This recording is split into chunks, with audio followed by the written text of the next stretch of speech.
नमस्कार, तुमचं सगळ्यांचं स्वागत आहे माझ्या चॅनलमध्ये। आता इथे तुम्ही पाहिलं असेल मी चहा बनवायला ठेवला आहे, पण मी चहा पीत नाही सकाळी उठल्या तर हा चहा आहे माझ्या नवऱ्यासाठी आणि मी म्युस्ली खाणार आहे सकाळी आज।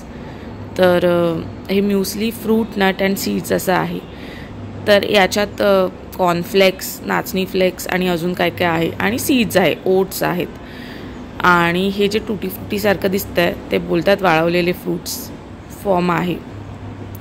तर दुधात हे असं घालून खाल्लं ना तर पोटभरीचं होतं। तर आज मी तुम्हाला एक रेसिपी पण दाखवणार आहे। तर ती म्हणजे आहे ताक भेंडी किंवा कढी भेंडी। तर असे 1.5 इंच किंवा 1 इंचाचे तुकडे केलेत भेंडीचे, थोडे लांब केलेत, छोटे नाही केले।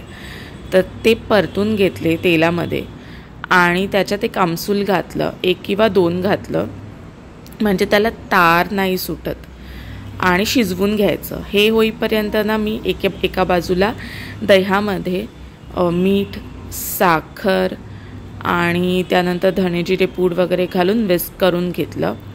मग ना हे दही मी फोडणीला घातलं, थोडंसं जिरं घालून तेलामध्ये जिरं घातलं, मिरची घातली आणि त्याच्यानंतर दही फोडणीला घातलं। याला बेसन पण लावलं होतं मी। आणि मग जे परतलेलं होतं ना भेंडी ती ह्याच्यात घातली। सो थोडक्यात आपण जे नॉर्मल कढी करतो ना त्या कढीमध्येच परतलेली भेंडी घालायची। तर हे मी कधी खाल्लं नव्हतं, पण मी बऱ्याच ठिकाणी वाचलं आणि बऱ्याच जणांकडून ऐकलं होतं की हे कॉम्बिनेशन छान लागतं, म्हणून मी केलं। सो दुपारच्या जेवणातला आमचा मेन्यू होता मेथीची भाजी, कढी भेंडी, भात आणि तांदळाची भाकरी। आणि त्याच्यानंतर जे काही झोपलो आहे, 5 वाजता उठलो, त्यानंतर गेलो आम्ही शिवाजी पार्कला। हे शिवाजी पार्क दिसतंय तुम्हाला। शिवाजी पार्कमध्ये नारळी बाग म्हणून एक असं गार्डन बनवलं आहे, छान आहे। लहान मुलांना खेळायला पण जागा आहे आणि असं मोकळं आहे व्यवस्थित। त्यामुळे एका बाजूला लहान मुलांचं गार्डन आहे, दुसऱ्या बाजूला काही मुलं येतात, परफॉर्मिंग आर्ट्सची त्यांची प्रॅक्टिस करत असतात। आता हा समुद्र आहे, एका बाजूला तिथे डेक पण आहे, हा वरळी सी लिंक आहे। एका बाजूला इकडे डेक पण आहे, जिथे तुम्ही उभं राहिलात ना तर तुम्हाला सनसेट वगैरे बघायला पण अजून छान मजा येते। आता ना काही खरं तर चौपाटीचं तसं काही राहिलेलं नाही आहे, कारण तो किनारा बघा ना केवढूसाच राहिला। मला वाटतं मुंबईत आता गिरगावच असेल, नंतर जुहू वगैरे असेल, पण गिरगाव त्यातल्या त्यात बरी आहे।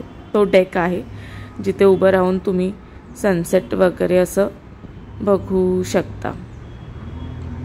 पहिले नव्हता, आता झालाय तो, पण छान वाटतं। तिथे गर्दी पण असते, वीकेंडला गर्दी असते खूप तिथे। आमचं संडे रिच्युअल स्टार्टेड घोडा गाडी एव्हरी संडे।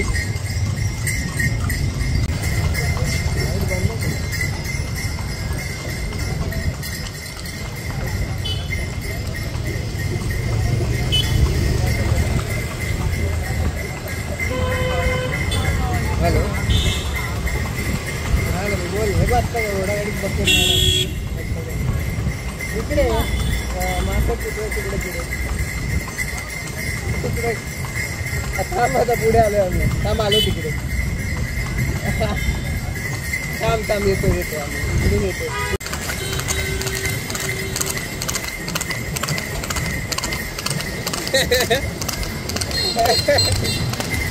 काय झालं?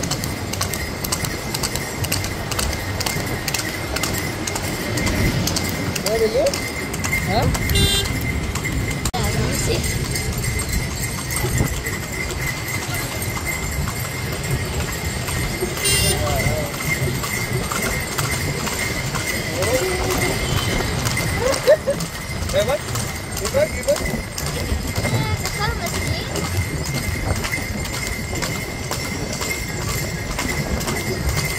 आवडतं?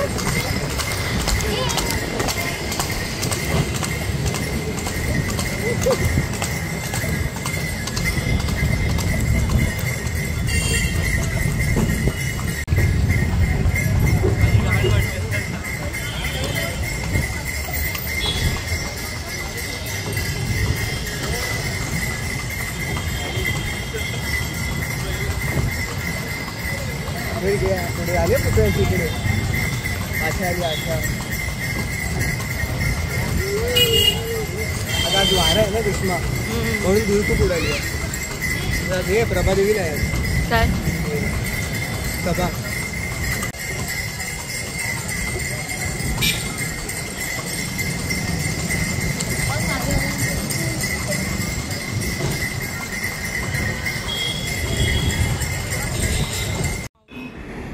हे आहे ना फोटो बूथ आहे शिवाजी पार्कमध्ये ना जागोजागी असे फोटो बूथ केले होते दिवाळीसाठी. तर खूप सुंदर सुंदर केले होतं आणि हे नेहमी ना मनसे करतं पण छान असतं त्यांचं. आणि हे आहे उद्यान गणेश मंदिर. तर आवडीचं मंदिर आहे, छान गणपतीचं मंदिर आहे. हे मूर्तीसुद्धा सुंदर आहे इकडची आणि ह्या इथे आलं ना की प्रसन्न वाटतं एकदम. आणि पलीकडेच जी बंगाली लोकांचा एक क्लब आहे बंगाल क्लब आणि त्यांची देवी असते तिथे बसते आणि ते कायमस्वरूपी देवीचं मंदिरसुद्धा आहे तिथे. छोटंसंच मंदिर आहे. हे बघा इथे ना आरती चालली आहे काली मातेची आणि त्यामुळे ना हा पूर्ण परिसर इतका छान आणि प्रसन्न वाटतो. एकीकडे गणपतीचं मंदिर एकीकडे काली माता. आता हे दिसतंय ना तुम्हाला हे आहे शिवाजी पार्क. अतिशय प्रसिद्ध मैदान आहे इकडचं मुंबईतलं. कारण सगळ्या सभा सगळ्या काही गोष्टी ज्या मोठ्या प्रमाणावर होत असतात विविध राजकीय यांच्या सभा तर त्या इथेच होतात आणि ना छान वाटतं इथे येऊन. आता हे मी झूम करून दाखवते ना इथे वडे वगैरे विकतात जे तुम्ही राज ठाकरेंच्या मुलाखतीत पाहिलं असेल. सगळं आटोपल्यावर आम्ही भाजी आणायला गेलो कारण मला भाजी वगैरे सगळं स्टोअर करून ठेवायला ना वीकेंडच मिळतो. आणि ऑनलाईन जरी मागवली ना भाजी तरी कोबी फ्लावर वगैरे अशा भाज्या ठराविकच चांगल्या येतात. भेंडी वगैरे अशी खूप लांब लांब येतात आणि तोंडली वगैरे पण जाड येतात, गवार पण जाड येते. तर त्याच्यामुळे मी प्रेफर करते की जाऊन भाजी घेतलेली बरी. तर असा होता माझा दिवस. टाटा.